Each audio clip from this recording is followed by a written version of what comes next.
This is entry 19, which covers Monday, March 30th and Tuesday, March 31st, 1964. We're at the very end of March now. This is a one-page entry. Why don't you tell us a little bit about this? Well, the first paragraph of substance on the entry relates to a conversation that I had with Mr. Rankin about the composition of the final report.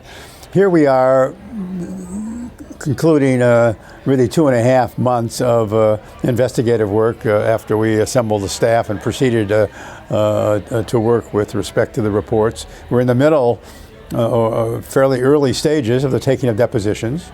We're probably only about a third of the way through the list of witnesses that the commission ultimately hears, and yet we are now beginning to discuss the substance and organization of the final report.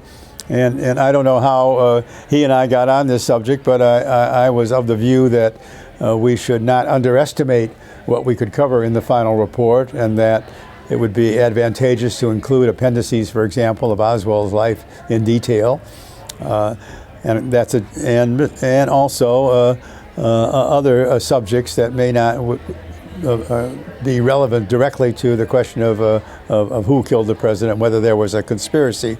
And Rankin seemed receptive on the whole to that, and we sort of proceeded, together with Norman, of course, to keep working toward focusing on the main content of the report, but also look for ways in which we could provide more detail through appendices or publication of supporting materials. And that indicates a subject that we continue to discuss over the next 2 months, if not longer. And it was not. It may well have been a coincidence, but in fact, on that day, Mr. Rankin told us that the Chief Justice was going to come over to visit and wanted to see an outline of the report. Norman and I responded that we were engaged in other activities and did not think we could prepare such an outline. Mr. Rankin repeated the point that the Chief Justice was coming over and wanted a draft of an outline of the final report. So Norman and I quickly turned to attend to that and produce such an outline in a couple of hours. It demonstrated, as always, that if the Chief Justice wanted something done, it got done.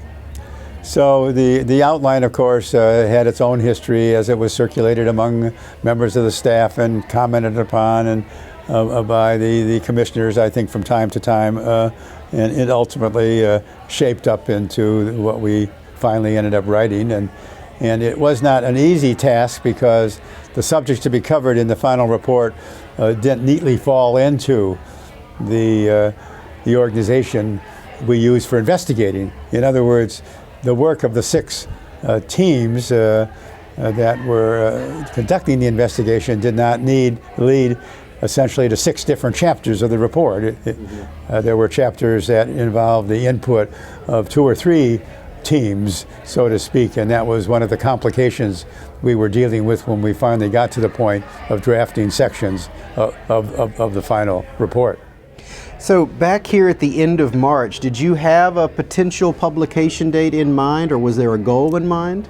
Well, that's a good question. I think there was a sense among the commission members, including the Chief Justice, that a finalization in June or July would be a reasonable target. Mm-hmm. Okay. And I think a lot of the direction and encouragement of, shall we say, more rapid access to important witnesses all were premised on the thought that we should try to complete the factual side of the investigation in time to produce a report sometime during the summer.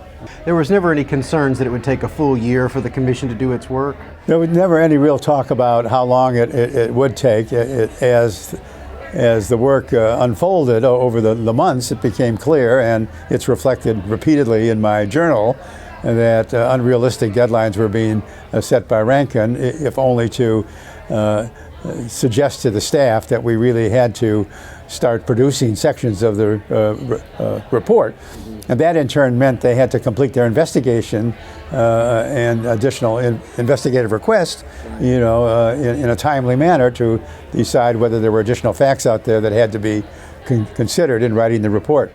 Quoting you from the second paragraph here, I suggested to Mr. Rankin my strong conviction that we should publish as much material as possible simultaneous with the final report.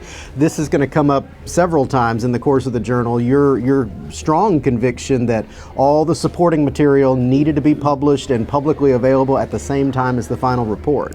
That was something you felt strongly about, right? Yes, I did feel strongly about that. Just simply, as a lawyer, that was what I felt was needed. When you write a brief, you have to support it. But it was prompted in part by the range and extent of the criticism that was out there to be addressed, and producing a book of conclusions without providing the essential supporting material seemed to me would have been a mistake, and contributed to the extent of criticism about our effort. You knew there would be people from day one that would be combing through the testimonies and nitpicking the details, right? Well, they were already doing that without having access to the details, so we clearly had to plan for that. And the extent to which we planned for dealing with the anticipated critics became a subject internally regarding the nature of some portions of our report. Okay, we'll be revisiting these topics as we move along chronologically, but we'll go ahead and go to the next entry now.